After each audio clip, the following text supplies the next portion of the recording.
मी देखील स्वतः या राज्यामध्ये मंत्रिमंडळामध्ये मी काम केलेलं आहे आणि अनेक वेळा असे विमान उद्योगपती असतील किंवा सरकार म्हणून पण आपण घेण्याचं काम करतो आणि DGCAच्याकडनं एक आंतरराष्ट्रीय स्टँडर्ड ठरलेले आहेत. त्या स्टँडर्डच्या व्यतिरिक्त त्यांना उडान घ्यायचा अधिकारच नाही आहे. मग ह्या गोष्टी जर अगोदर का झाले नाही आहे, तर मुळामध्ये निवळ फक्त विमान ग्राउंडेड करून चालणार नाही, तर या ज्या उणिवा ज्या होत्या त्यामुळे कित्येक लोकांचा जीव तुम्ही अजून धोक्यामध्ये घालणार आहात. आणि म्हणून ह्या DGCAच्या अंतर्गत इन्स्पेक्शनची जबाबदारी कोणाची होती, मॉनिटरिंग कोणाला केलं पाहिजे, टेक्निकल्स त्याला परवानगी ज्याला आपण NOCs म्हणतो ते कोणी दिलेले आहेत, किती वेळा त्याची सर्व्हिसिंग झाली नव्हती नाही झाली होती, किती फ्लाईंग आवर्स त्यांनी केलेले आहेत किंवा नाही. आणि माझा तर दावा आहे की आंतरराष्ट्रीय स्तरावरती जे भंगारमध्ये गेलेले जे विमान असतात तेच या देशामध्ये फक्त त्याचा इंजिन आणि थोडेफार बदल करून हे इकडे आणले जातात. मुळामध्ये ह्याला परवानगीच कसं केंद्र सरकारने दिलेले आहेत या विमानाला उडान करण्यासाठी. आणि म्हणून निवळ फक्त विमान ग्राउंडेड करून घेऊन चालणार नाही, या सर्व संबंधित अधिकाऱ्यांवरती आणि विशेषतः जे उडान मंत्री आहेत आणि त्या खात्याचे जे संबंधित अधिकारी आहेत ह्यांना जाब विचारलं पाहिजे. ह्यांनी याचा खुलासा करणं गरजेचं आहे की बा या अशा परवानगी देण्याची काय गरज होती. आणि अनेक असे हाय प्रोफाईलवरती हा एक SOP ज्याला आपण म्हणतो हे ऑलरेडी केले गेलेले आहेत की त्यांनी ट्विन इंजिनमध्ये जायला पाहिजे. त्या ट्विन इंजिनमध्ये तोच या पर्टिक्युलर कॅटेगरीचा असेल तोच व्हायला पाहिजे. त्या पर्टिक्युलर त्या ते किती सीटर आहे आणि त्या सीटरचा विमान त्या असलेल्या रनवेवरती उतरू शकतो का, तो नाईटला उतरू शकतो का डेला उतरू शकतो, या सर्व गोष्टीची चौकशी होणं गरजेचं आहे.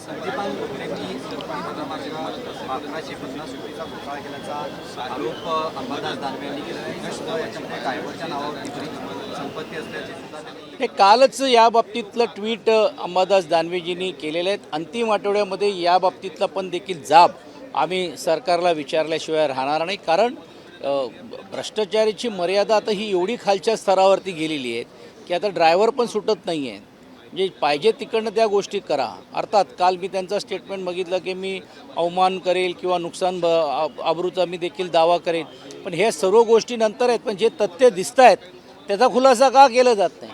ते जे ड्रायव्हर आहेत ते त्यांचे आहेत आणि त्या ड्रायव्हरांच्या नावावरती एवढी संपत्ती आली कशी ह्याचा खुलासा का ते करत नाही आहे. तर या सर्व गोष्टीची चर्चा अंतिम आठवड्यामध्ये आम्ही करण्याचं काम करणार. संदर्भात आज काही बैठक होणार आहे का, कारण जयंत पाटील उद्धव ठाकरेंना भेटणार आहे असं कळतं. नक्कीच तशी त्यांची बैठका या आता पुढच्या कामामध्ये होणार आहे. कारण मला आपल्या माध्यमातून हे स्पष्ट करायचं की प्रत्येक पक्षाचे दावे हे जरी असले तरी देखील शेवटी या निवडणुकीला सामोरे जर जायचं असेल तर आपल्याला महाविकास आघाडी म्हणूनच जावं लागणार आहे. आणि म्हणून आमचे नेते आदरणीय आदित्यजी असतील, राऊतसाहेब असतील, ही जी भूमिका ही जी आमची अपेक्षा आहे. पण शेवटी ही तिन्ही पक्षातले जे नेते आहेत हे बसतील आणि त्यातून मार्ग काढण्याचा प्रयत्न होणार. कारण कुठच्याही महाविकास आघाडीच्या घटक पक्षांकडे स्वतःच्या बळावरती आपली संख्या ही नाही आहे. तर उद्या भविष्यकाळामध्ये आम्हाला लढायचं असेल तर आम्हाला काँग्रेस आणि NCPची साथ घ्यावी लागेल.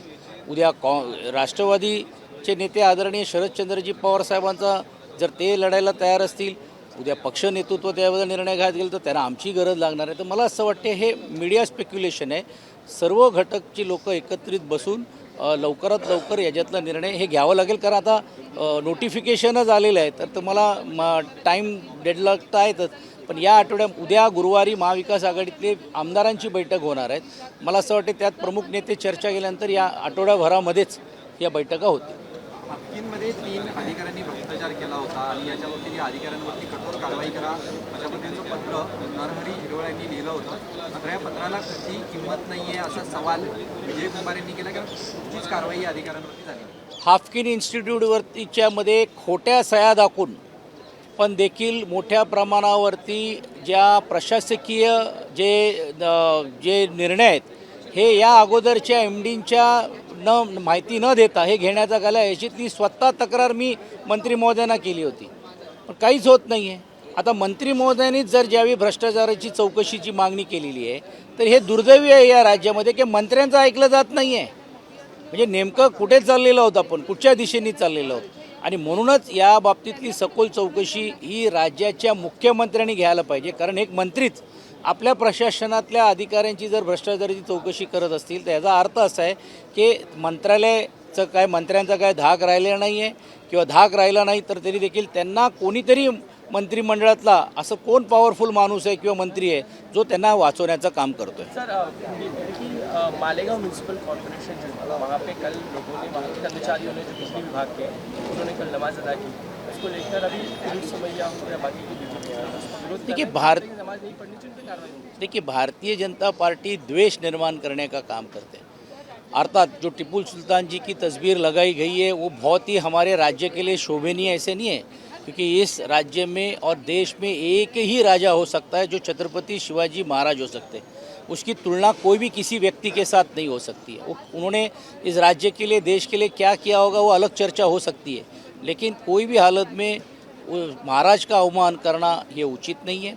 लेकिन दुर्दैव की बात ऐसी है कि ये एजेंडा चलाने का काम और करने वाले लोग खुद जब मीरा भाईंदर में टिप्पू सुल्तान जी का नाम देने का ठराव लाते, अब वो कहते हैं कि हम उसको ठराव को पीछे लेके आएंगे। वो कौन है? भारतीय जनता पार्टी के ही लोग थे, सत्ता किसके पास थी? तो कहने का मतलब है कि मालेगांव में एक भूमिका, मीरा भाईंदर में एक अलग भूमिका, और सामाजिक दृष्टिकोण से जब रोजे होते हैं, रमज़ान होते हैं, तो एक मुभा दी जाती है, क्योंकि काम पे लेने वाले लोग या काम पे जाने वाले लोग कभी ना कभी ऐसी जो नमाज है वो अदा की जाती है। अब ये बहुत पहले से चल रहा था या अभी हुआ या क्या हुआ, ये प्रशासक की बात है, लेकिन मुझे लगता है कोई भी जाति और धर्म के बारे में प्रति में आदर रखना ये हमारा फ़र्ज़ है। लेकिन आदर का अर्थ जो प्रशासकीय जो उन्होंने जो नियम और निकष दिए, उसको निकष को अगर कर कोई अगर कर रहा होगा तो मुझे लगता है कि उसकी कार्रवाई ये प्रशासन करेगी। सर, मालेगावमध्ये विद्युत विभागामध्ये मुस्लिम जे अधिकारी आहेत किंवा कर्मचारी आहेत त्यांनी नमाज पठण केलं आणि याच्यावरून मोठी चर्चा आता होऊ लागली। एक गोष्ट नक्की आहे की मालेगावमध्ये जे गेल्या महिन्याभरापासून जे चाललेलं आहेत टिपू सुलतानांच्या जे लावलेल्या फोटोच्या वरती एक गोष्ट आम्हाला स्पष्ट करायची की याचा निषेधच करावा लागेल, कारण या राज्यामध्ये, या देशामध्ये एकच महाराज होऊ शकतात जे छत्रपती, महाराष्ट्राचे आराध्यदैवत छत्रपती शिवाजी महाराज होऊ शकतात। त्याची तुलना कोणाशी होऊ शकत नाही। टिपू सुलतानजींनी काय केलं, त्यांनी काय नाही केलं, तो त्यांचा नंतर व्यासपीठ आहे, पण महाराजांच्याबद्दल जर अशी कोण अवमान करण्याचं काम करते त्याचा निषेधच केलं पाहिजे। आता दुर्दैव असं आहे की भारतीय जनता पार्टी जात धर्माच्या वरती जाऊन या विषयाला वेगळी बगल देण्याचं काम करतात। ही तीच मंडळी आहे ज्यांनी मीरा भाईंदरला टिपू सुलतानाचा नावाचा ठराव दिला, मग का नाही त्याच्याबद्दल ते विचारतायत, का नाही दिलगिरी व्यक्त करतायत, का नाही माफी मागतायत? आता तुम्ही सांगता की आम्ही ठराव मागे घेऊ आणि तिकडे जाऊन द्वेष निर्माण करण्याचं काम करतायत। काही मंडळी ह्या जाती धर्मामध्ये तेढ निर्माण करण्याचं काम करतायत। मुंबई शहरामध्ये बांगलादेशी आणि राज्यामध्ये बांगलादेशी आणि विशेषतः नाशिकमध्ये बांगलादेशी फेरीवाले म्हणून त्यांच्यावर कारवाई करा। अरे कारवाई काय महानगरपालिका करणार आहे का? फेरीवाल्यांवरती ते करू शकतात, पण बांगलादेशींना काढायचं असेल तर राज्य सरकार तुमच्याकडे, केंद्र सरकार तुमच्याकडे। मला असं वाटते की कुठेही कोणी कुठच्या धर्माचा जर नमाज अदा केली किंवा प्रार्थना केली, प्रशासकीय ह्याच्यामध्ये निकषमध्ये जर ते बसत असेल तर नक्कीच त्याला ती मुभा द्यायला पाहिजे, कारण रमजान आणि रोजे चाललेले, पण त्या निकषमध्ये जर नसेल तर मला असं वाटते प्रशासनाने योग्य ती कारवाई करणं गरजेचं आहे। आईजी, सध्या अनेक जिल्ह्यांमध्ये पोलीस भरती सुरू आहे आणि अशामध्ये मैदानी चाचणी असताना प्रशासनाचा एक कारभार समोर येतोय, ते म्हणजे उंचीचं कारण दाखवून अनेक उमेदवार जे आहेत ते अभद्र ठरत आहेत, अनेक त्रुटी समोर येत आहेत। त्याच्यामध्ये काय वाटतं? या 2-3 तक्रारी याच्यामध्ये आलेली आहेत। एक तर मैदानी आणि ज्याच्यात आपण छाती म्हणतो त्याच्यामध्ये पण देखील पाऊण इंच पण देखील कमी झाली तर ती तक्रार आहेत, पण तो मला असं वाटते सर्क्युलर पोलीस विभागाने या अगोदरच देखील काढण्याचं काम केलेलं आहे। या निकषमध्ये जे बसतील तर त्यांना घ्यायलाच पाहिजे, परंतु त्याहीपेक्षा वाईट अवस्था अशी आहे की पोलीस भरतीसाठी हजारो नाही लाखो लोक जे येत आहेत त्यांची कुठचीही सुविधा त्या केंद्रांवरती केलेली गेली नाही आहे, गृह खात्याने केलेली गेली नाही आहे। म्हणजे राज्यातला जो तरुण रोजगारासाठी आणि विशेषतः या देशाची सेवा करण्यासाठी भरतीमध्ये प्रक्रियेमध्ये घेत असताना पण रोडवर त्यांना बसावं लागतो आहे, रोडवर झोपावं लागतो आहे। 1-1, 2-2 दिवस हे इकडे येऊन त्यांना मैदानी करण्यासाठी किंवा जे आपण एक्सरसाइज करण्यासाठी ज्या गोष्टी पाहिजेत तेही देखील सुविधा उपलब्ध न करून देणे हे दुर्दैवी आहे। आणि म्हणून आपण म्हटल्याप्रमाणे की ह्याच्यातला जो परिपत्रक आहे ही परिपत्रकाची चर्चा देखील आम्ही पुढच्या काळामध्ये करणार आहोत. तसंच बुलढाणा जिल्ह्यातल्या एका तरुणाचा देखील आज घाटकोपरमध्ये रेल्वेच्या भरतीसाठी आलेल्या तरुणाचा मृत्यू झालेला आहे. मी म्हटल्याप्रमाणे की कुठच्याही प्रकारे या लोकांना सुखसुविधा जे देणं हे राज्य सरकारची जबाबदारी आहे.